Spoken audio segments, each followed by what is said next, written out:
Welcome, everybody. It's episode 422 of the SevereMMA podcast. My name is Sean Sheehan, joined today by my good pal over in Canada, Ian O'Neill. Graham is off this week, so he'll be back hopefully next week. But Ian joins me today for a look at a busy enough week in the world of mixed martial arts. There was a bit of controversy around the place, so we'll talk a little bit about that. Well, when I say controversy, a little bit of controversy. Someone especially in the UFC main event, the judging controversy that we like, and it wasn't controversy. It was like, oh, we can have a discussion about this, and no one's going to go too mad, which is my type of judging discussion. So we'll get into that. We'll get into loads of other things. You know, we're going to talk about same as every week. But look, we do it better than everyone else. No bullshit. Well, it's maybe some bullshit, but we'll get into all of that. But before we do, we must have a word from our sponsors. And if you haven't heard already, it's Smooth Sack Summer. And when you're playing in the summer sun, as I was today, make sure you're scaped from pubes to bum. That's right, this is the summer of keeping your balls cool while still looking hot with Manscaped. The leaders in below the waist grooming, making sure we have a ball this summer by giving our pants partners everything they need to stay fresh. Dive headfirst into Smooth Sack Summer, easy for me to say, by going to manscaped.com for 20% off and free shipping with our code SevereMMA. And you know, this performance package 4.0, it's kept me going for the last while. It's absolutely brilliant. I got more of the liquid formulations there recently, and honestly, I got like those liquid formulations last, so it's a good while since I actually got the first pair and they ran out. Very good, but they're part of the performance package 4.0. It's brilliant. It has everything you need for your grooming needs. The Lawnmower 4.0, I suppose, is the headlining act in all of that with the advanced skin safe technology, the 7,000 RPM motor, multifunction on and off switch, which it can engage travel lock, and it gives you the ability to turn on a 4,000K LED spotlight as well, who need the more precise shave. It's waterproof, so you can have it at the lake or the shower, wherever you want to have it for your scaping. And those liquid formulations that I was mentioning as well, they'll keep you fresh during the barbecues, as I was today at a lovely barbecue, and it was brilliant. A crop preserver to use straight away after you come out the shower. Get a bit dry, put on the crop preserver. Brilliant. The crop reviver, a little bit of a spray during the day if you need it. With that performance package 4.0, you can also get the two free gifts, which are the boxers and the shed travel bag. And now, if that's not enough, and you need the little scaping of the toenails, would that be scaping? I suppose it would. The shears 2.0. Now, I've never had, and this is a Sean Sheehan guarantee, I've never had a shears, what would it be called? And nail clippers as sharp as these. They're absolutely brilliant. They are the best ones I've ever had. And I wouldn't, if I didn't believe that, I'd just say, oh, they're great. They're literally the best ones I've ever had. They're absolutely brilliant. Also on that is tweezers, grooming scissors as well. Absolutely brilliant. So get 20% off and free shipping with the code SevereMMA at manscaped.com. It's 20% off and free shipping using our code SevereMMA at manscaped.com. It's Smooth Sack Summer, boys. Get on board or get left behind. And you know, first impressions matter, and there's no two ways around that. We all know that. And what's the first thing that someone notices about you? Of course, it's your face, and more importantly, your skin. If you haven't already, it's time to put your best face forward. How do you do that? By adding skincare to your routine. And you know what? It's not hard. You just don't have the right tools. Until now. I've always wanted to say that.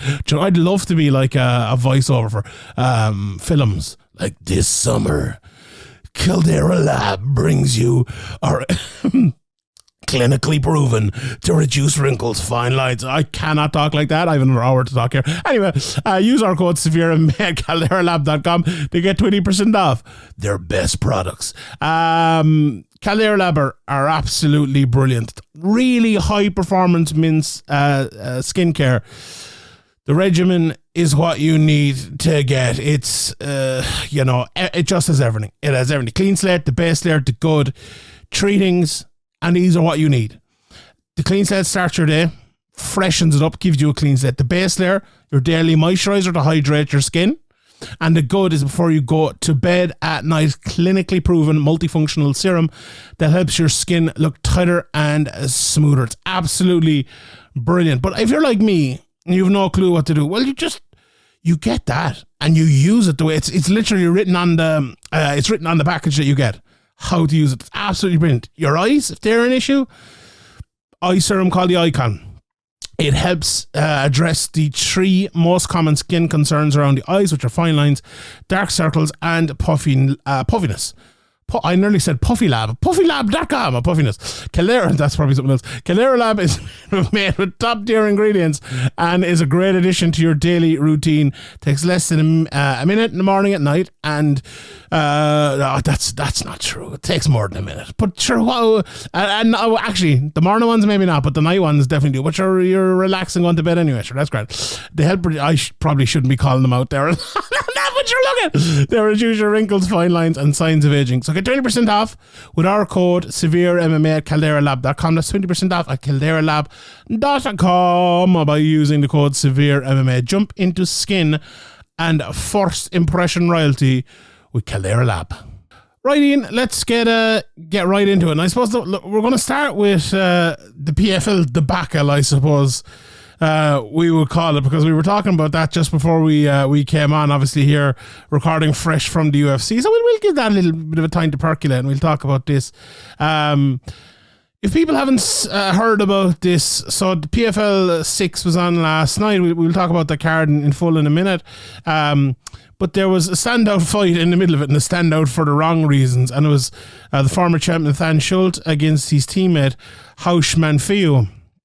And for some reason, it kind of went over my head that they were teammates. You know, I did the preview and I was like, I previewed the fight and everything, and then like everyone was kind of saying it. Even more so, Manfio is the godfather of Schultz's daughter as well. God. So this, all right. So we'll just tell you the story what happened first. These 2 lads fought and they basically had a sparring match. And Nathan Schultz won the unanimous decision, all well and good. He qualified for the next round of the tournament, the playoffs. He got into the final 4.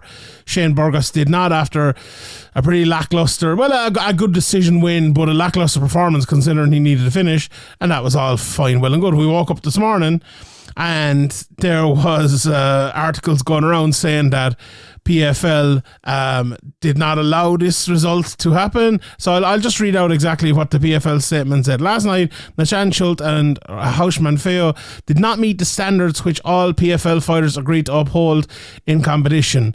All fighters in their PFL fight agreements agree to use their best efforts, skills and abilities as a professional athlete to compete and defeat any opponent. It was very clear that Nathan and Hausch did not meet the contractual standards in yesterday's bout. PFL immediately suspended both fighters from the season and deemed the fight to have 0 points for the purposes of league standings. PFL takes the action in recognition of its responsibility of all fighters and all PFL fans.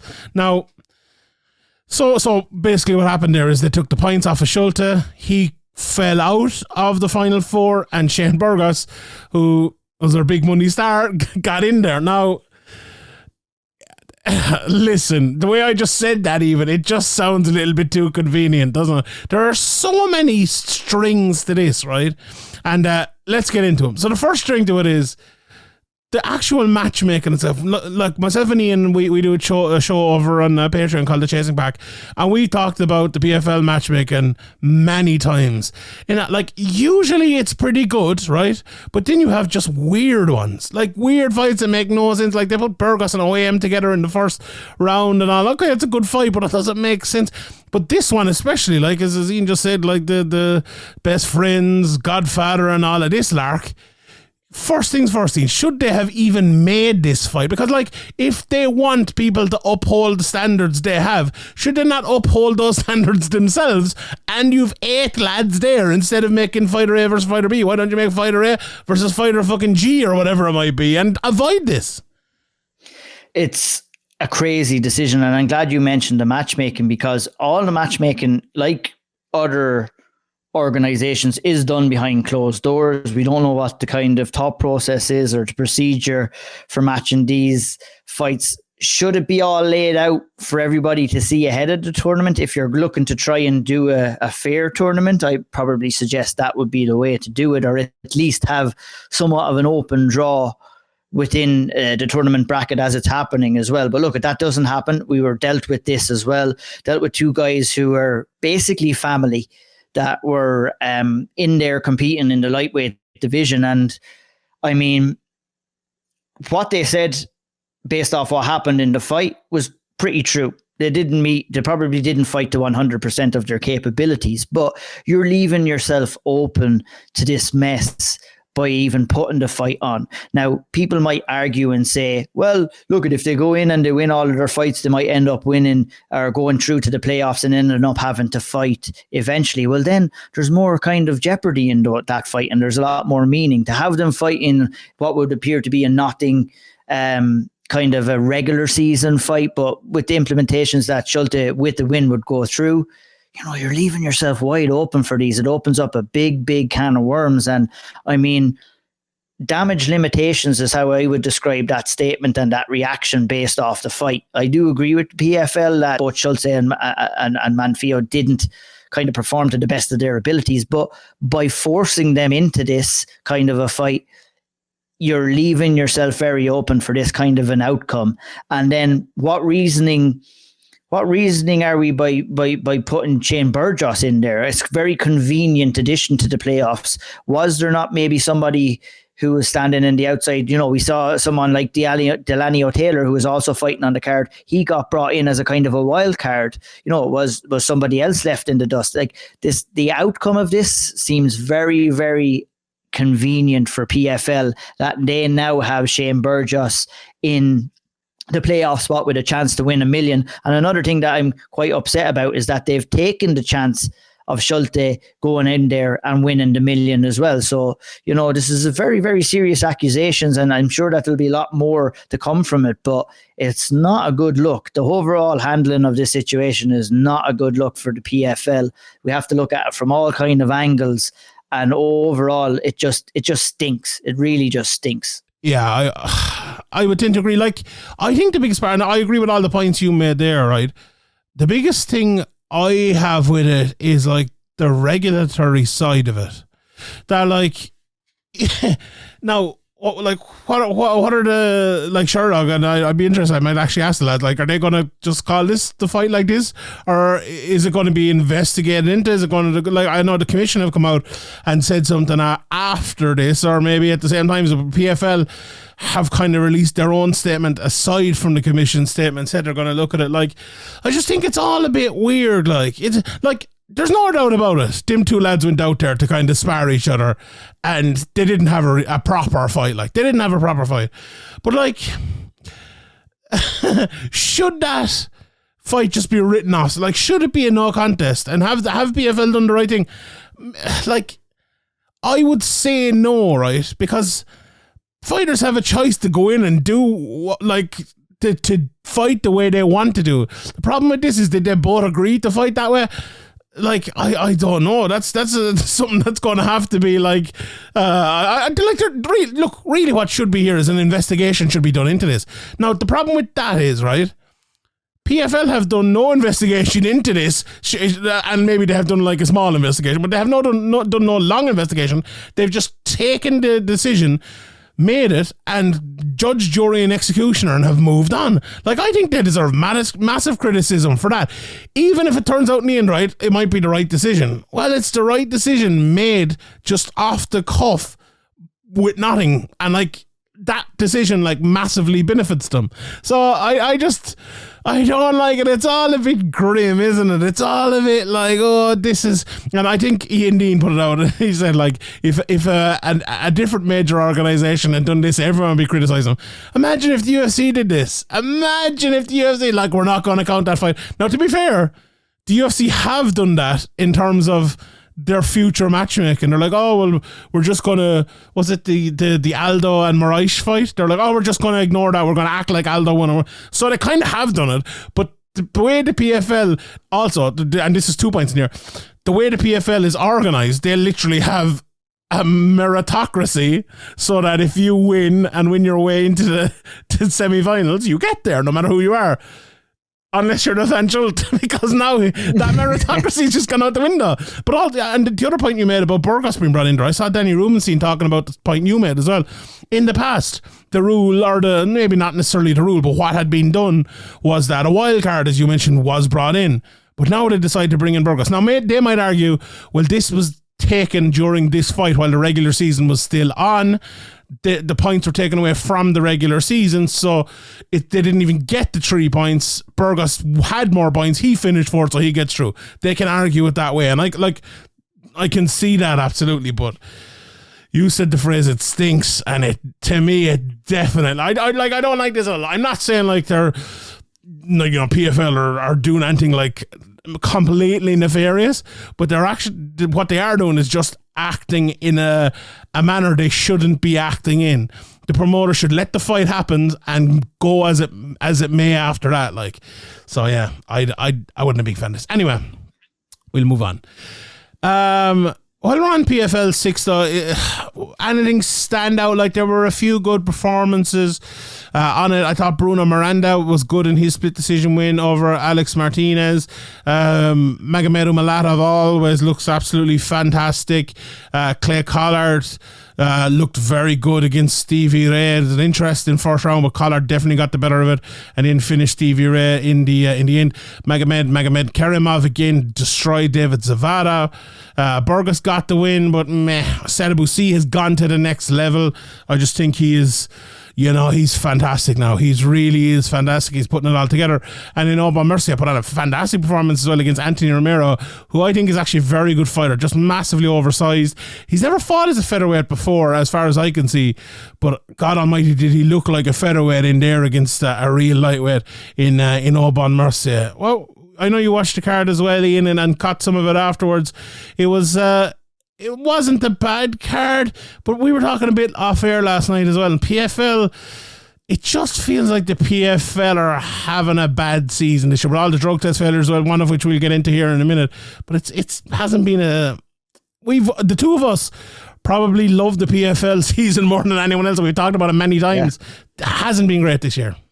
It hasn't. No, I've been watching the PFL since it first started back in 2018, and I've been a big fan of it. I like the tournament format. I like the kind of structure that they've worked, and it's worked right up until now. And yeah, they're probably having their worst year since their formation.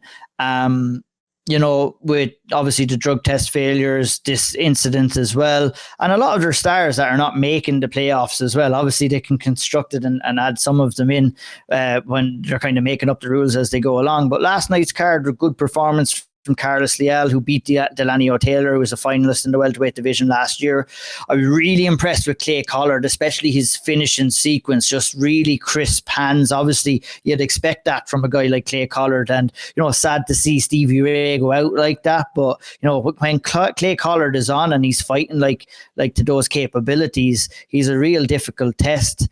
And it'll be interesting to see how Burgos handles him in the semi-finals. I guess that's the one bonus of everything that happened in that mess of the switch of the fights, is that we do get to see now Clay Collard versus Shane Burgos fight. Sadibou, I mean, really found himself as a fighter. Like you said, we kind of talked about it, how is that, a couple of tentative performances, but now he's actually a really exciting fighter to watch. And, he's come out of his shell and he's producing some fantastic knockouts. He did in his last fight, and then produced the spinning wheel kick against Shane Mitchell last night as well. And a guy who's really found himself over the last couple of years. And, we talked about Brendan Loughnane and, the confidence that he found. It's that extra 30% when you do become become a champion and that belief in yourself. And it seems that Sadibou Sy has that belief in himself. And it's kind of gotten the tentativity out of his game. He's not as tentative with his strikes anymore. He wants to open up a little bit more. And I thought that was a very good performance and an excellent finish that we could be talking about as a knockout of the year. And the same with OAM, the Canadian Gangster. I mean, it was Canada versus Canada Crime here in the main event. Unfortunately for all the Canadian viewers watching along, there's few and far between fighters to cheer on here. And we had two guys at the very top of this card who were representing Canada that one had to lose, unfortunately. And on the night, it was Anthony Romero. And, you know, I want to give credit to OAM, Aubin Mercier, for also coming out of his shell in recent fights as well. You know, me and you have been talking during his fights in the past, and halfway through round one, you knew at times that this guy was going to win a decision. You know, that's the way the kind of structure of the fight was going. But, you know, he's kind of dusted off that kind of mentality, and he's gone out there and he's starting to throw a few kill shots out there, and it's great to see. And, you know, and maybe that's him having a little bit more belief in himself as well, given the fact that he's doing really, really well in the PFL, and probably is the front runner of Canadian mixed martial arts at the minute, to be honest, you know. And he picked up a lovely knee, a great knockout against Anthony Romero, and he sealed his spot in the semi-finals as well. So look at the good performances there. Like you said, Magomed Karimov, so good to name him twice. He had a lovely finish as well. So look, we had a couple of sparring sessions. We had a couple of decisions. We had a couple of good knockouts. So, I mean, the card delivered last night. I mean, it was pretty good. Just to talk a little bit about Burgos, I think it was disappointing. It's not really happened for him at the PFL yet, and they're willing it maybe into existence by putting him into the semi-finals and matching him with a stylistic matchup like Clay Collard. But a guy who had to go out there and fight and win by first round stoppage didn't really produce the goods last night, chose to take the fight down and fight rather safely and just secure the win more so than secure the finish. And maybe that was just important for him in his career, where he didn't want to go out there and take any chances and maybe go and add another loss onto his record, which would have been detrimental. He went out there, he got the win, and look, at hindsight is a great thing. It's after working out well for him in the end. He's now in the semi-finals. He now has a crack at the million.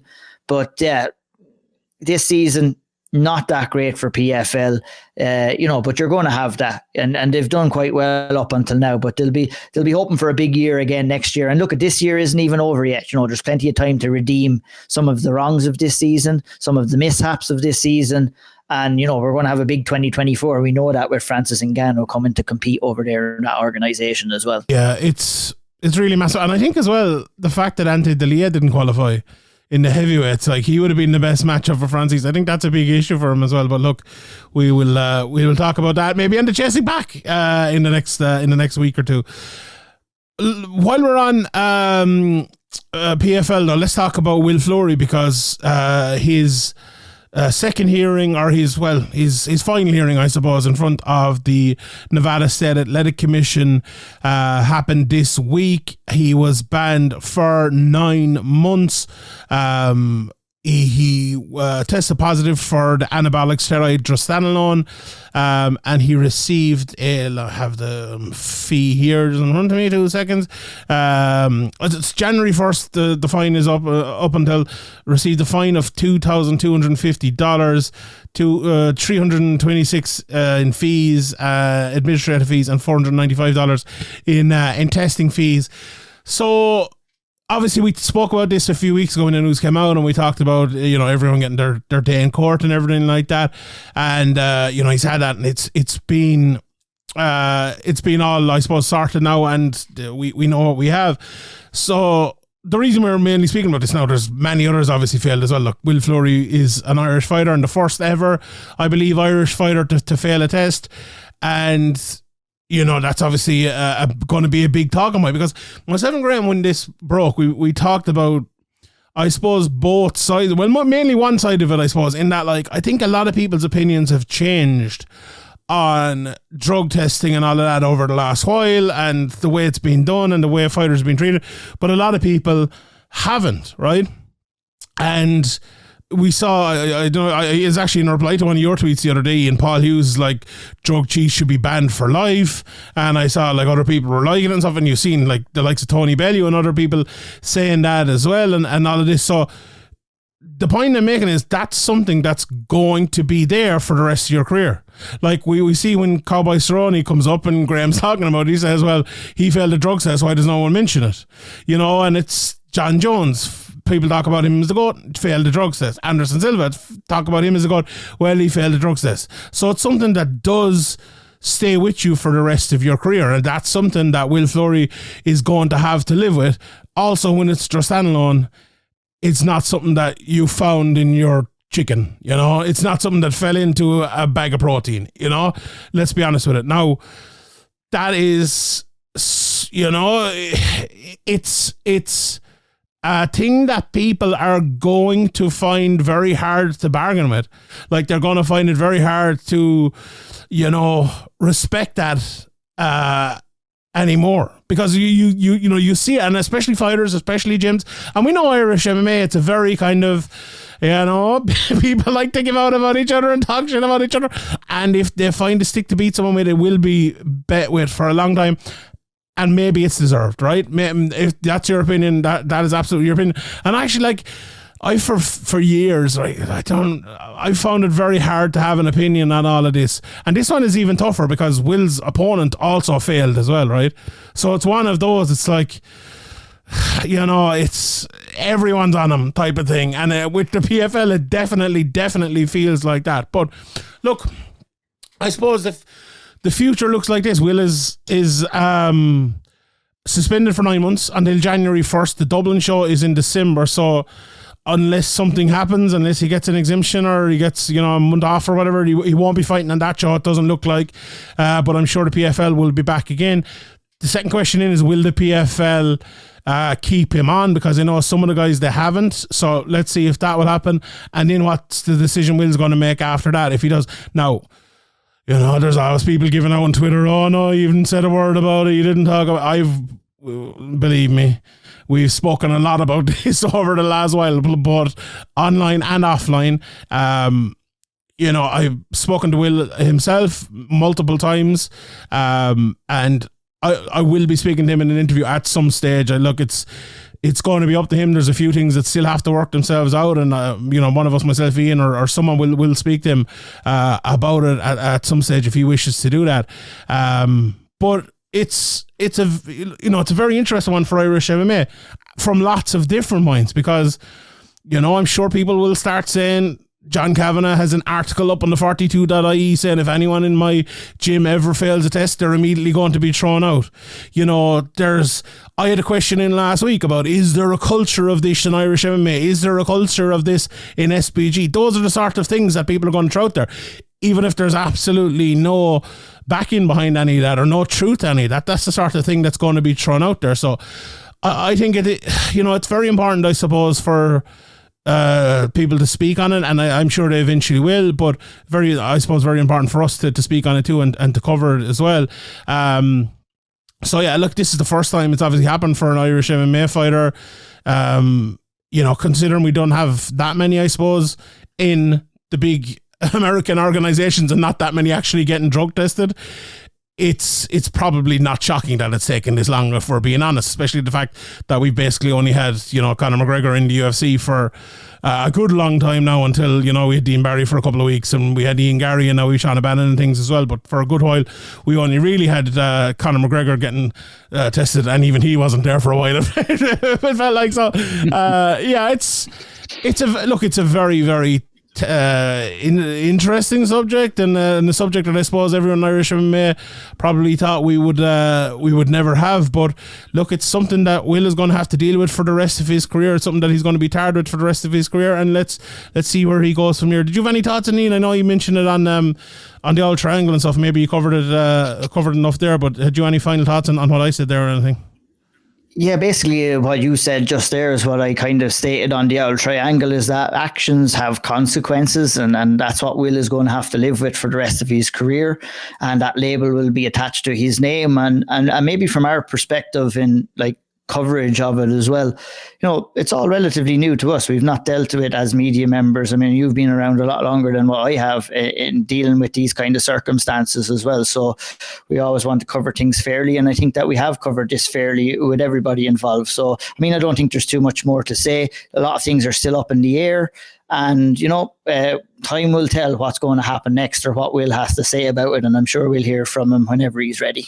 When we started the SevereMMA podcast, I'm not exactly, people just go back and listen to like episode 1 through 10. I think it was around the time that like Nick Diaz failed, Anderson Silva failed, John Jones failed, everyone. That was like, out of the first 10 podcasts, about 8 of them were completely about drug test failures. So we have talked, and you know what's weird, right? We talked a lot about it around then, and around the TRT era and all of that. But like since USADA has basically stopped failing people, we actually haven't had that much to talk about. And the discussions we have had the thing. Are the kind of the overall look at it. So yeah. That's the thing with that the USADA coming into the UFC, and we had a lot of people who were testing positive, but they're keeping all of that information under wraps from us as well. So I mean, it's hard to get accustomed to or judge what fighters are maybe testing positive and what the circumstances are when the information isn't there. So, I mean, there's lots of things that go on in the background and lots of reasonings and stuff like that. But ideally, you don't want this happening. Number one, you can't break the rules, and you don't want an Irish athlete to be in this mess either. So, look, it is what it is. We'll deal with it and we'll move on and we'll see what happens. The story is there to be told, and it'll be told in its entirety whenever it's ready to be told, I guess. Yeah, and on the point of the UFC as well, like, how many lads did you see? Haven't got a fight now for a while, and 366 days later they book a fight type of thing. How often is that going to be happening? And like, or a guy like TJ Dillashaw who pops and then comes in, fights one fight, and then gets rewarded with a title shot. So I mean, there's problems at the very top of the sport as well. Yeah, and as you said, like problems in all sports. So like, I think I was actually reading an article about. Like an old article about funnily enough, it was the John Kavanagh article about drug test failures, and he was like, you can see how well the drug testing is working because the likes of Anderson Silva and the likes of John Jones, the biggest people in our sport, are failing. Like if you look at other sports, when are the biggest soccer players in the world failing? You're telling me rugby players, a lot of them aren't on it. When are the biggest rugby players? Now there's a lot of this stuff as well happening in rugby. He was out for 3 months, or he was out for 6 months type of thing.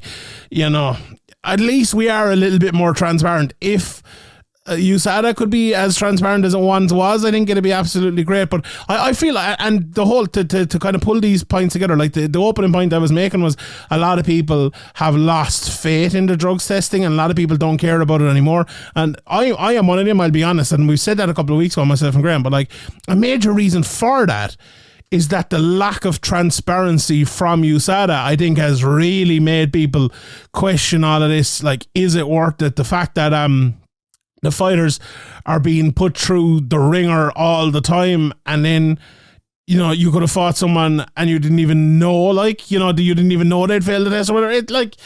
I don't think that's very fair, and I don't know, this is supposed to lead to a more fair sport, and does it?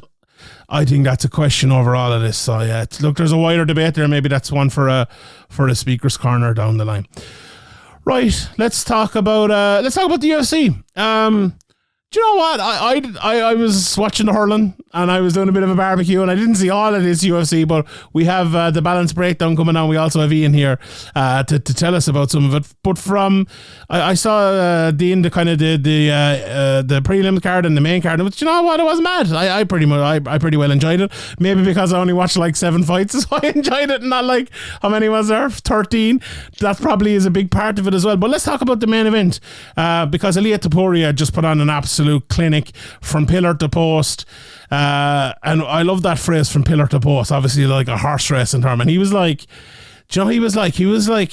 a 1 mile flat horse who won the Grand National by 30 lengths. That's what he was like here. Like, he was just fast out of the blocks, kept going and fucking destroyed him. So much so He got a 10-7 in the fourth round from Chris Lee, which wasn't beyond the realms of possibility. I thought it was a 10-8, and the other two judges did give it a 10-8. But one judge, Eric Colon, actually did give the first round 10-9 to Emmett, but every other round was Topuria. The first round relatively close. I thought Emmett did land some good stuff, but I thought Topuria won it. Don't think that was the best decision in the world, although I think Eric Colon's probably in my top 5 best judges in the world. I think he's fantastic, but look, every other round there was no doubt about it in this one. My thoughts in it, Ian, before I throw it over to you, were that Topuria was just on a different level here, and sometimes you see this happening, right? And I was looking at one stage where Topuria had Emmett, I don't know, was it on the back mount, or he had him on the ground anyway, and he was just whaling shots into him, like just beating him with shots. And I looked down to see the time or something, and I saw number 5 alongside Emmett's name. And I'm like, this guy is destroying the number 5 featherweight in the world. This isn't a heavyweight or, women's featherweight or, middleweight or anything like that. This is a real brilliant division in the world. Josh Emmett's deservedly number 5. Maybe we could see him down 1 or 2, but he's deservedly a top 7 or 8 fighter in the world. And Ilia Topuria, 14 fights into his career, is making him look like he's fighting a white belt in his first day coming into the gym. Like, now it wasn't that way throughout the whole fight. Emmett did his best, and he landed some shots, and he made it tough on him. But Topuria was just next level. He was just absolutely next level. And do you know what? It was a joy to have Dominic Cruz commentating on this, because there's very few fights these days Dominic Cruz actually commentates well on. But this was one of them, because you had a really good striker who's really, really, really talented, and Cruz could just talk about how talented he was, like his defensive ability, his ability to move the head, his ability to change levels with the striking throughout it. Because I remember halfway through round 1, I was thinking about the last bit of analysis that I did on Josh Emmett, and I remember my analysis on him was, he will throw every time there's an exchange. Well, obviously he's have to throw every time there's an exchange, but he'll throw every time anyone fakes. There's no fakes with him. He doesn't fake. If you fake, he'll throw. He doesn't fake, he'll throw. He throws. And Ilia Topuria dealt with that so easily. He just dealt with it so easily, and he kind of blended his game around Emmett's game, so that whenever Emmett did anything, he was there to counter it and just take him apart. It was an absolute beautiful destruction. Like this is what I got into MMA to watch. This is what I can, like, the skill, the beauty of it, the absolute technique, the wizardry, to see a guy like this actually rise to that level. Honestly, I was watching this and I was thinking to myself, and I tweeted out, I hope people realize what they're watching here. And that's what they were watching. They were watching a great fighter take his first step to greatness. Like, make no mistake about it, this guy can beat Alexander Volkanovski. This guy can beat Max Holloway. This guy can beat the best in the world. Now, it isn't that easy to go in and do it, but can he do it? I think he can. I think he's that fucking good. Absolutely brilliant. What do you think of me? He rubber stamped himself as an elite level competitor in the featherweight division, and it wasn't really to my surprise or to your surprise, because we had seen him coming up the rankings and performing well. Obviously a fantastic fight against Bryce Mitchell in his last fight, but he needed the opponents in front of him to kind of confirm that status, and he got that with Josh Emmett tonight. And one of the reasons why Dominic Cruz was loving kind of breaking down and analysing it, because I bet you he's seen a lot of the kind of his own style in Ilia Topuria, and that was great footwork and brilliant distance control. And that's two things that you really need to have going in there against a guy like Josh Emmett, who can put your lights out if he lands one clean strike. Little things that he did in the fight was, I was wary and I was wondering what he was going to do in the early stages. Would he insert himself into the pocket and exchange with Josh Emmett? But he didn't do it directly. He kind of got a couple of his reads in the first 2 minutes, but then after that, he kind of inserted himself into the pocket. He got his range and his footwork and his timing down to a T, and was just landing beautiful counter shots, landing the jab, introduced leg kicks, just kept mixing it up. And he stayed doing that throughout the fight. And it was a relatively competitive first round, relatively competitive second round. And then Josh Emmett got hurt at the end of the second round. And that's when the screw really started to turn in Ilia Topuria's performance, where we've seen, later on in the fight, excellent timing for takedowns and acknowledgement that, Emmett's toughness was keeping him in the fight. His durability was keeping him in the fight. I know that you've spoken a lot about durability, Sean, and unfortunately, Josh Emmett, given based off his performances and the damage and the injuries, his body maybe has started to let him down, but that durability is still there. He's ticked off that box tonight. Maybe we can get into it a little bit more, but it's exciting to see this, and you're still there with your heart in your mouth when he's when Ilia Topuria is inserting himself in the pocket and exchanging with a guy that could put him out, and you're there, oh my God, is all this hard work going to go to waste? Because he absolutely butchered Josh Emmett, and to see the pot of gold under the rainbow as that Chris Lee gave us in a 10-7, can't be argued too much. It was just the scoring and the 10-7, and everything just accumulated into the terrific performance and the confirmation that Ilia Topuria is here, and he's here to stay. 100%. He's 26 years of age, and this guy is the future of mixed martial arts. One of the best prospects and one of the best fighters in the world of mixed martial arts right now. This is a new age mixed martial arts fighter, and we better get used to seeing him around for like I said, a long time. Really exciting. 100%. Absolutely. Just utterly phenomenal. And I think the fact that Emmett kind of codded us into thinking throughout the fight that he could land that one big shot. It was never going to happen. Like Topuria was just too good defensively. And I'm going to go and watch it back, right? But the first 40 seconds maybe of round 5, right? John Anik kind of shouts at one side, that's the best shot he's landed in the whole fight. I'm going to go back and watch that in slow motion, because I would stake money on this that Emmett didn't hit Topuria once. He was getting out of the way of every single one of those shots.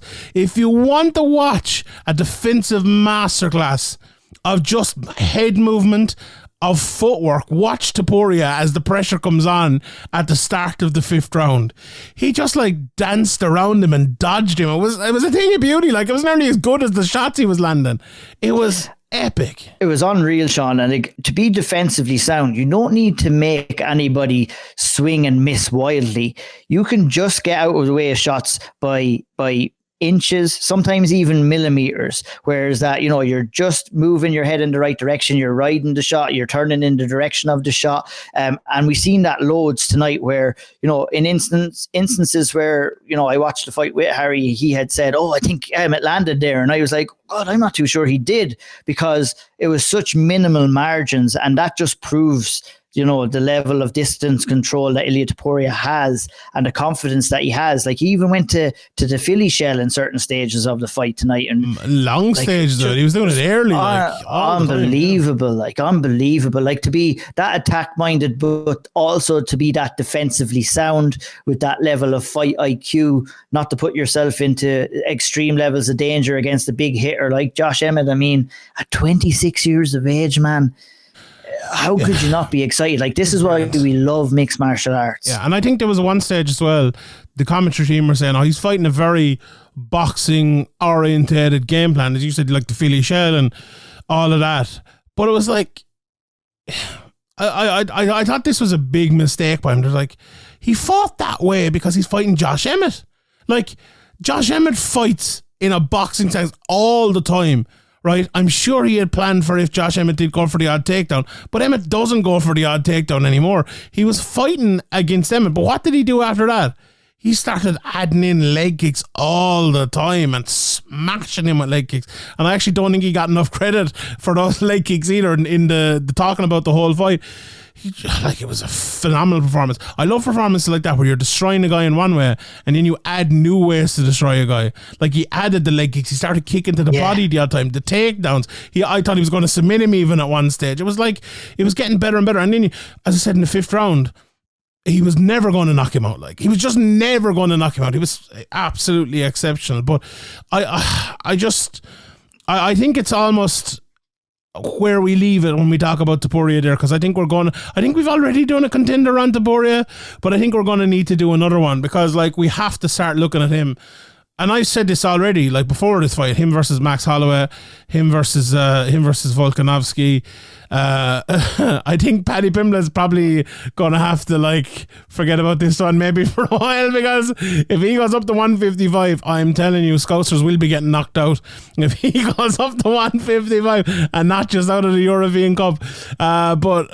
Just an absolute brilliant performance on the 10-7. Because I with the intro, I was like, we had a somewhat controversial card in the main event, but the good type of controversy. Very interesting. The two of us were on, and maybe this is a good time to talk about the call as well, although we've done a full podcast on Patreon about that, myself and Scott Fontana. We were on the California State Athletic Commission call during the week, and a discussion came up. Did I start it? Maybe I did. About the 10-8s and the 10-7s. And a couple of the biggest judges in the world were on there, and they spoke about 10-8s and what a 10-7 should be. And, one of them explained if there's overwhelming near fight ending damage, that's when you give a 10-7. And I think there was 162 judges there, including, I think, all of the judges. Definitely two of them anyway. I'm not sure who's the third judge. Yeah, all of them. In fact, I think we're on the call, and then we got a 10-7 out of it. So that's interesting. People talk about judges aren't held accountable and they don't train and they don't talk about all these things. Well, there was a lot of people not on that call who say that sort of thing, and they're bullshit artists. So I just thought it was fun to see that in practice tonight after hearing people talk about it on what night was it? Tuesday night, yeah. I thought it was a borderline 10-7, 10-8. I thought there was another one actually in the PFL. The fight escapes my mind now, but I gave it a 10-8. I thought it was a 10-8, but I'm not arguing about the 10-7. What did you think of that round and the scoring of 10-7 by Chris Lee? I think if there's opportunities there to award a 10-7, we should be doing it, although them being rare occasions. Like, I can only express how I was feeling through that end sequence in round 4, and that was when Ilia Topuria was in like kind of full mount and in top control and landing a barrage of strikes on Josh Emmett. I was like actively saying, okay, the ref could come in here. The ref needs to stop this. And I might have been saying that for 30 or 40 seconds, maybe even a minute. And I wouldn't have argued the ref coming in and stopping that fight. And I think when you're at that level of mentality and you have that level of opinion, we were, even if Topuria had landed half of that damage, it would have probably been an easy 10-8 round. But the fact that he landed that damage came so close to getting the fight finished, the referee was taking a close look. Yeah, we're teetering on the edge, and I'm all here for it. I mean, that if you want to take full responsibility for this 10-7 this weekend, I'd be willing to accept that I was on that call with you. It was a great conversation, and those kind of conversations are very important for me, number one, to understand what judges are looking at, for number two, to kind of hear what problems they face when watching a live fight, and that's the position where they are to where they're at, and other extra curricular activities happen around them, like crowd shouting and everything like that. It's such a tough job. But I'm happy to see a 10-7 tonight. I couldn't argue against that whatsoever. And you know what? It was really refreshing to have watched the UFC event without this barrage of complaints about judging, because it's been getting really tiresome lately, and it kind of takes the fun out of it a little bit. Close fights are not robberies, but luckily this one was not a close fight. This was a relatively straightforward scoring fight, but it's good that Chris Lee gave that 10-7. I'm all for that. Yeah, very good. And to hear him speak last Tuesday as well, I think anyone who probably complained about him and then listened to the way he spoke in a really intelligent manner would find it very hard to think, oh, hold on, this guy doesn't know what he's talking about after the way he spoke on that. So I think, that was, it was so great that that call, just again to mention it again, because like, I think the amount you can learn from things like that with little tidbits or little explanations from the judges. And people have been saying all the time, we want these judges to explain how they score these rounds. That's exactly what happened on the call, and it was just so.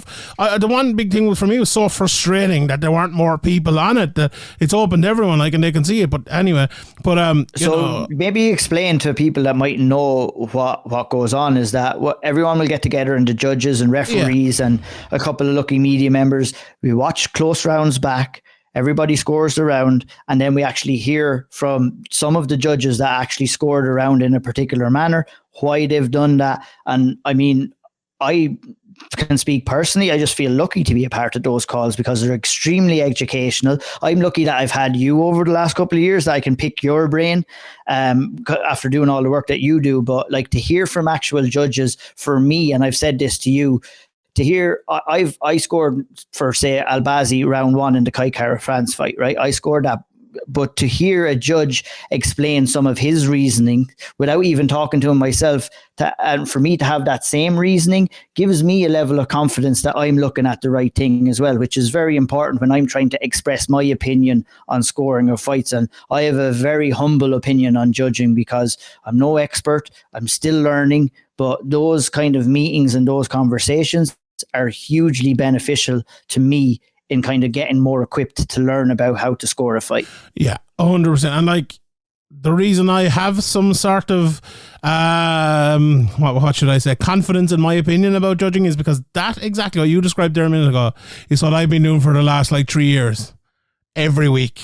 So I feel like I put in the work to have a bit of an opinion. You can like the opinion or not, but that's it. And I was very honored to be asked to speak on the call at the weekend, which I was not expecting at all. But to have the respect of someone like Andy Foster and some of the other judges on it as well was absolutely fantastic. So people can talk shit all they want, but when I hear someone like Andy Foster saying you're one of the leading voices in the world on these things and stuff like that, it gives me enthusiasm to keep going. And when I look at the numbers of people listening to this podcast has gone up literally tenfold in the last few months, it gives me great fucking hope that people actually do want to hear this sort of thing. So I will continue to do it, and everyone else can go and fuck themselves, ye shower of cunts. Let's move on. Macy Barber and Amanda Heath. We're not going to go through this whole card because obviously yourself and Harry will be doing it on the breakdown, but one thing, Ian, myself and you have this battle of doing the awards. So every time there's a knockout and stuff, we did it last, what was it, the Sadabusi knockout. We were in our Google document fighting over who'd be the first one. We've only not one, but now 2 fight of the year candidates. There's been very few fight of the year candidates, and I've put in Barber versus Hebas. Now, should that be a fight of the year candidate? What's your opinion? I thought it was fucking brilliant. I really enjoyed this fight. What do you think? I really enjoyed it because the fight of the year, it's the fight itself, but it's the circumstances surrounding here. And what we had with Macy Barber and Amanda Hebas here was 2 prospects in the 125-pound division that have been catapulted up the division before and have failed. They've met some top level competition and they've won. That happens. It's, they're prospects. Macy Barber only 25 as well. Amanda Hebas a little bit older at 29.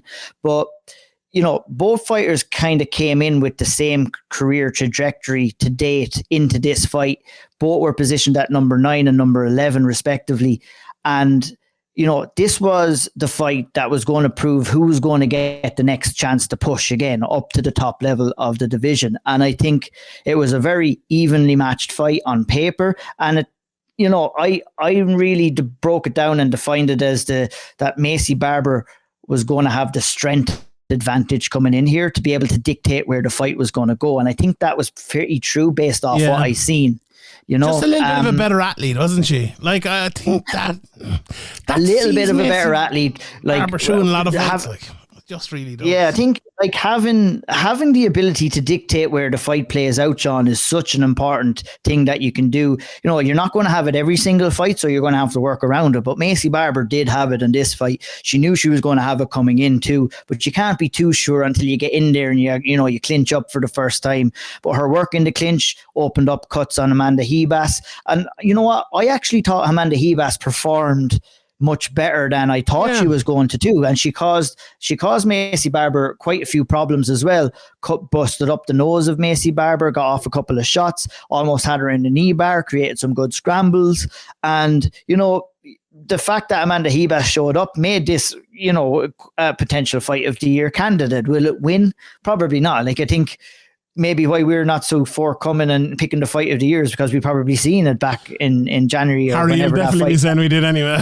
yeah, 100% in Alex Volkanovski and Islam Makhachev. But this was a great fight that really, you know, had potential to deliver on paper, but delivered on the night as well. And, you know, Macy Barber came over a good test tonight. There's been critics over some of the decisions that she was rewarded. And I think that she really came over that hurdle by pushing for the finish and getting that finish in round 2 tonight against Amanda Hebas. And look at that, 25 years of age. She has a lot of work to do. I'd like to see her slow built into the division, because remember, this is her second crack at the top. I feel that her mentality is another kind of thing that has changed in recent fights, because she went in there wanting to become the youngest champion. And you know, in some of her interviews came across with the opinion that, you know, she was the next big thing, and it didn't materialize that way. And when you're talking a big game and not delivering, you know, it hits you nearly double standard, to be honest. But this is a very promising performance from Macy Barber. Yeah, like I said, she'll build into this division, and I hope the UFC build her into this division correctly. Yeah, that can be a problem, isn't it, when they push them too fast? But look, hopefully, as you said, she's back online now. The heavyweight fight then, an eye poke after 29 seconds. Dan Miragliotta was like mad to get this fight restarted. Now, I understand him giving him a bit of time, but when blood starts coming from your eye, when a lad immediately says, I can't see, when the doctor like talking into his hand for the whole this is a bizarre situation. Look, we don't need to go into it too much. It was eventually, look, this was going to be stopped and be a no contest from the second that eye started bleeding, about 10 seconds after they stopped it for the eye poke. It's like, okay, can you see? Hold on, let me look at your eye. It started bleeding. It's like, no, that's fucking it. Like, it's not gonna work after that. Like, there's just no way. It was a really bad one because it was like in the middle of like an exchange, and like every time one of these happens, I'm like, poor old Dean Barry. Like, the one time ever that someone gets DQ'd for one of these, it's poor old Dean Barry. I feel so sorry for that lad. No one else ever. Remember Francisco Rivera against Uriah Faber? I remember myself and Graham talking about it. It was the clearest intentional eye poke of all time. No contest, of course. I don't know what happened, but yeah, this is one of them anyway. The rest of the card then, Jesus, David Onama looked really good with his uppercut win. Brendan Allen looked very good at 185 pounds. Neil Magny and Philip Rowe. I think Neil Magny can find himself lucky to get out of that one with a win.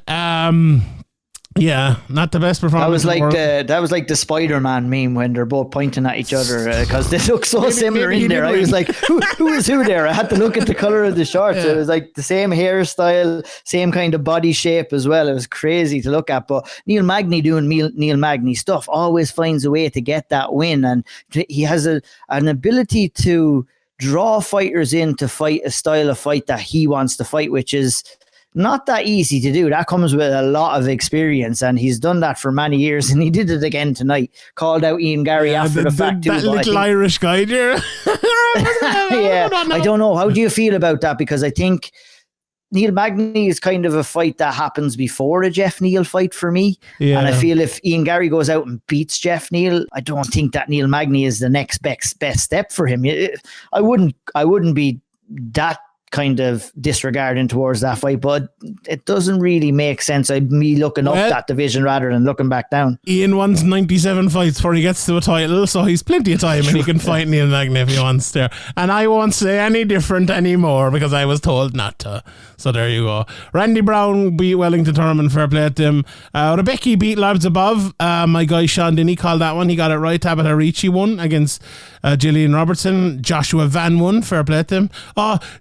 He beat Zalagas Zalamagulov. That's a pity, isn't it? That lad, every time I see a picture of him, it looks photoshopped. I saw a bit of that peak Marsical fight. That looked absolutely insane. I must go back and watch that. Jack Jenkins beat Jamal Immers, and then another lad won against another lad in the opening bout of the card. One of the worst fights I've ever seen in the UFC. Which one was that? The first one? Dimmock's? First one. Yeah, it was bad. It was really bad. Just poor quality. Next week, then we have, speaking about poor quality, Sean Strickland against Abus Magomedov. Fair play. Look, I'll leave this to the preview show, which one great fight though. Demiris Magulov versus Grant Dawson. That's a fucking banger of a fight. Morales against Griffin's not a bad fight. Let's see what else is on this. Fuck all. Kevin Lee is on it. He's fighting Rinat Fakhretdinov, who's a very good fighter. So yeah, like the Romanov versus Ivanov fight in the middle of the heavyweight division could be somewhat important, probably not. Cage Warriors then have a card next week in Cardiff. This poor old Cage Warriors card, God almighty. So this card was basically made for Oban Elliott. You know, Oban Elliott got signed for the Contender Series and he'll be on that. Is it next? No, in a couple of months. Then they were bringing back Mason Jones, you know, and then Mason Jones couldn't get on it. So now they're left with, I'm not even sure what the main event is yet. I believe Reese McEwen might be in the main event, and if he wins that, he could be fighting Caelan Loughran if he goes to 7-1. So a big one for Irish MMA fans to be looking out in that. But Matthew Vonner against Darren Stewart as well is a pretty good middleweight fight. Plus, in a few weeks' time, the middleweight title is up for grabs. So maybe the winner of that one could be the number one contender as well. So there are a few big fights there. Andy Clamp. I watched a bit of Andy Clamp the other day preparing for I'm going to be doing a preview during the week for this, obviously.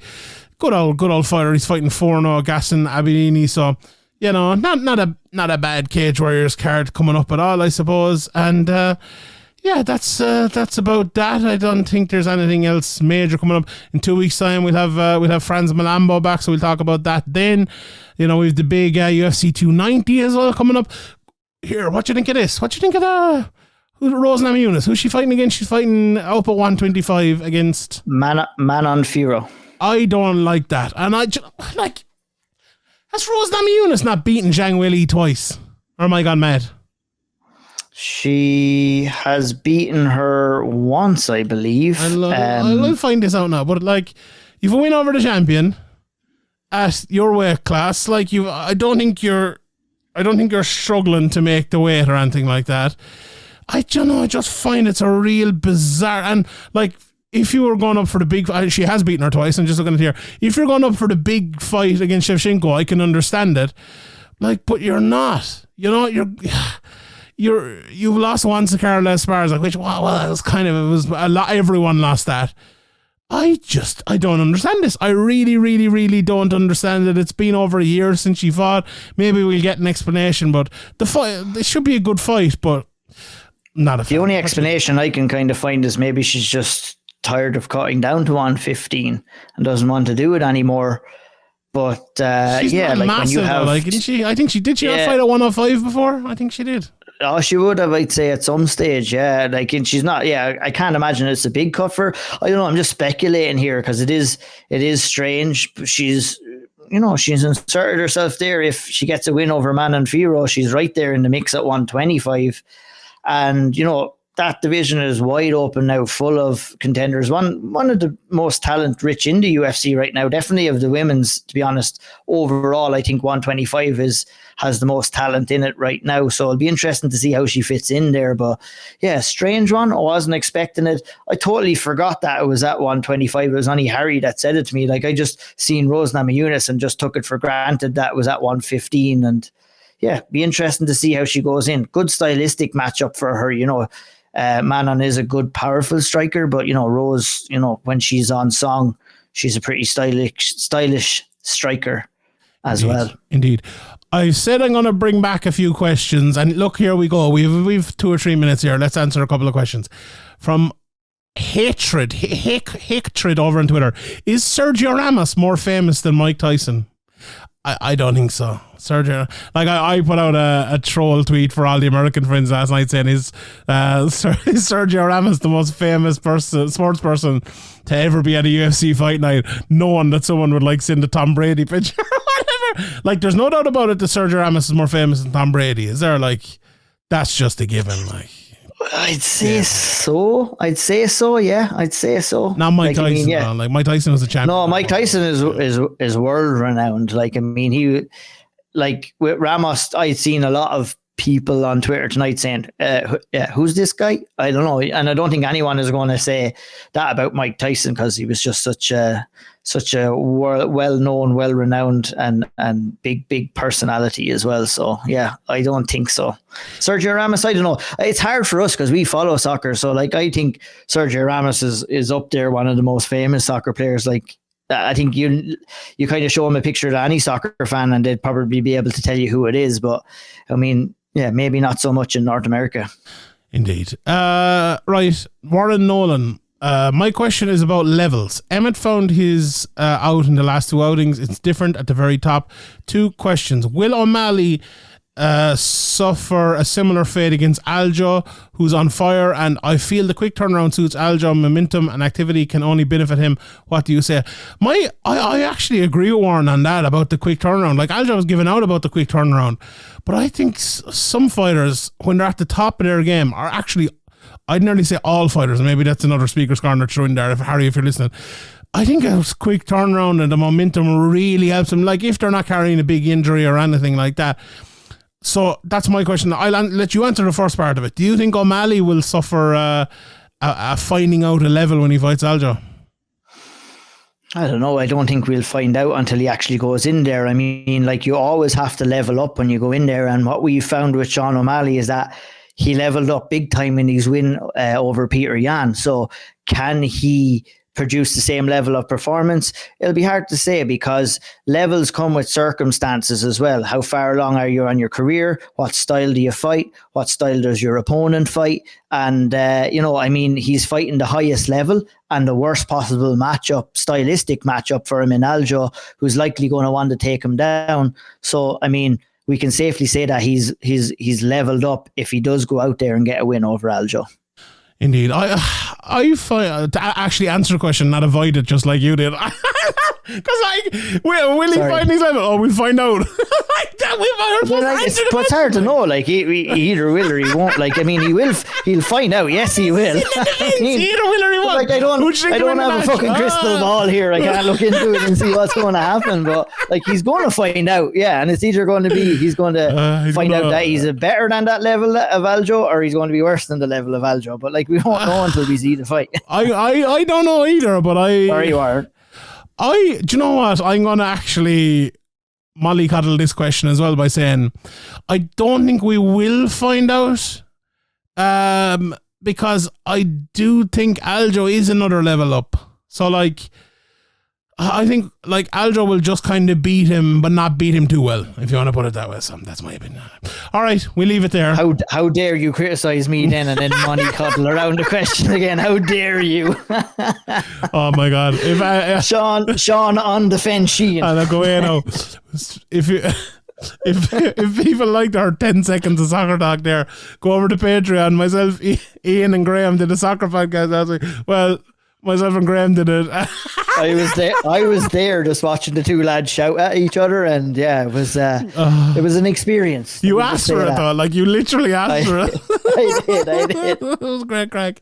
So yeah, we did a Premier League review, and it was basically just me and Graham roaring at each other and just like half trolling each other, but also kind of meaning it at the same time. It was absolutely. Do you know there was talks of UFC Dublin breaking the sound barrier or the levels of sound? Sean let a roar in the middle of that podcast. I'd say if there was one of those monitors there, it would have been pushing the record. I edited the sound afterwards, as I always do, to level things out and all, but you could still hear it. even on the fucking the leveling out. So yeah, if you're not signed up to our Patreon, it's a great time to do it. SevereMMA.com/Patreon will get us there. All right, we will leave it there. If you haven't found our friends over at Manscaped, please do. Manscaped.com. Use the promo code SevereMMA for 20% off and free shipping.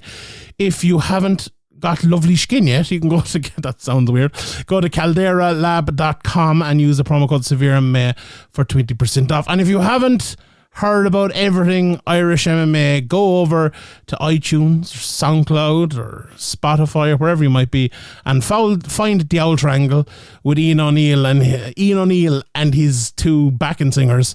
And no, that's harsh on Andy and Quilcha. I can't be having that. You're agreeing in the back. Ian is here giving two thumbs up in the background. No, I'm coming in here. Andy, join me and my co-host Andy Stevenson and Quilcha DeBarrow. I have to stick up for the boys. You're like the John Bon Jovi. Do you remember they used to call Bon Jovi the band? The band was called Bon Jovi. The Ian O'Neill podcast. Do you know what? This is way off topic now. We're kind of drifting away here, but do you know Silvio from The Sopranos? Oh yeah, he's a really good singer. What's his name again? No, he's in the E Street Band. Yeah, he was. Yeah. I didn't know that for quite some time, and I found that out over the last month or so. Yeah. And blew my mind. And actually, a really prominent member there as well. So useless fact of the day. That, do you know what?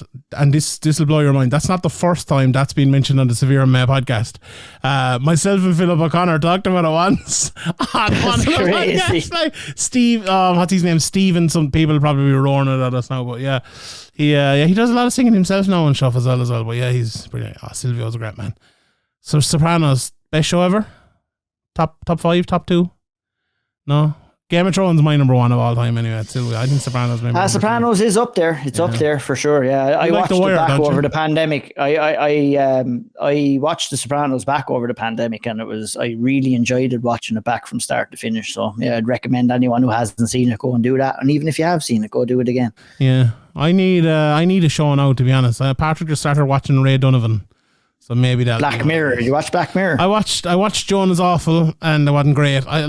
Apparently there's you need to go back. You need to go back and watch the early episodes. Yeah. They're class. Apparently some are American and some are English. Is that correct? And the American ones are shit, the English ones are good. So that's right. And you can actually go back and watch them in chronological order as well, because they're set in different time zones. Some in the future, some in the past, and some. But I watched the earlier Black Mirrors. All right, I watched all the other seasons. But I've only watched good. one. I like that show, and pretty good. Have you been watching the Kardashians?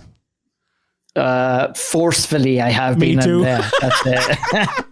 More so, yeah. You know how it works there. I hate them so much. It's like fucking hell. I was looking at it there. The newest episode was out during the week, and they just spent 15 minutes arguing over a dress, and I'm like, fucking hell, I just can't. But at the same time, Shawnee, look, it works both ways. We watch men in their underpants throw slaps at each other each and every week. What are they getting from the Kardashians? Like, they're just the worst people in the world. Do you know that thing that went down to the Titanic and it imploded? Like, that's what the Kardashians are as personalities. Like, they're just vacuums. They're just odious, rotten people. Like, I hate them with every morsel of my being. I really do. They're just rotten. Yeah. Like, they're like, oh my God, no one has ever experienced someone like this. And it's like, your sister is doing a Vogue article that you weren't allowed to do or something. It's like, I hate you so. Like, I really hate him a lot. Like, but I continue to watch him. Cause I'm like, I don't want to watch. It's that. Like it was more interesting with the Kardashians when they were kind of coming up and they weren't that famous, but they're all there and all well established. I have a big respect for Kris Jenner, like, who's probably the orchestrator of all of their success. She's created a good life for herself and for all of her family as well. So credit to her, credit to Kris Jenner. Shout out, Kris. I know you're listening. What's her name? No, what's her name? Courtney. She listens. Did you see her? She was up on Twitter. Yeah, she does. Yeah, big Shauna Bannon fan. Shauna Bannon as well. Yeah, but right, we leave it there. You have an interview with Shauna Bannon up actually as well, don't you? Yeah, up on the YouTube channel. Check it out there as well, and also check out the Balance Breakdown. We go deep into the UFC card, myself and Harry, this Tuesday morning. And the preview show, Tuesday morning Balance Breakdown, Q&A Wednesday. Thursday we will have the Speaker's Corner, and then Friday morning we will have the preview show. But we'll also have the preview show earlier on YouTube. But that's for our Patreon and audio and all of that. And check out the YouTube, check out the Patreon, check out SevereMMA.com. We've drawn this out long enough. From me, Sean, from Ian at I O'Neill MMA. We'll see you all next week. Good luck. God bless. Goodbye.